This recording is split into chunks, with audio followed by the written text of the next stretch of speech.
আমার খুবই ভালো লাগছে বিকজ সেকেন্ড কাপ আমি বাইরের দেশে অন্য দেশে ট্রাই করেছি, এখনো এখানে ট্রাই করা হয়নি, বাট যেটা মেনু দেখলাম বা ওনাদের যেভাবে ইম্পোর্ট করছে কানাডা থেকে সব কিছু, it's very nice and there maintaining a very high standard because second কাপের যে ফ্র্যাঞ্চাইজি স্ট্যান্ডার্ডটা আছে সেটা অনেক হাই, সো সেটা ওদের মেনটেন করে এখানে অপারেশন করতে হবে, ডেফিনেটলি ওই স্ট্যান্ডার্ডটা মেনটেন করতে হবে। সো আমাদের আসলে ঢাকা শহরে যত বেশি অফিসের পরিমাণ বাড়ছে, সেখানে লোকজনের পরিমাণ বাড়ছে, তত বেশি কিন্তু কফির চাহিদা বাড়ছে। তো সেই চাহিদার সাথেই সম্পৃক্ততা রেখে সেটার একটা নতুন ধরনের লাক্সারি কফির উদ্বোধন হয়েছে এবং এটা গুছানোর মতো জায়গা। আমার মনে হচ্ছে যে যারা actually authentic coffee lover, they gonna come and love ইট।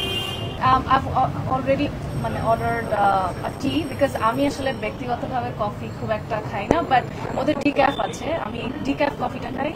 তো ওদের অনেক ভ্যারাইটিস অফ কফি এবং চা আছে, যাদের কফি ভালো লাগবে না তাদের অর্গ্যানিক টি সেটাও ট্রাই করার এখানে একটা সুযোগ আছে। Well, they're asking what we were talking about. Basically, we were talking about coffee and our lifestyles in Bangladesh and Canada. Yeah, these are the things we were talking about. I'm not very famous. Do you watch her any work? Do you watch? If I understood, I wish her the best of success in her career. Absolutely. No, I have not, but I've heard that she's a wonderful actress.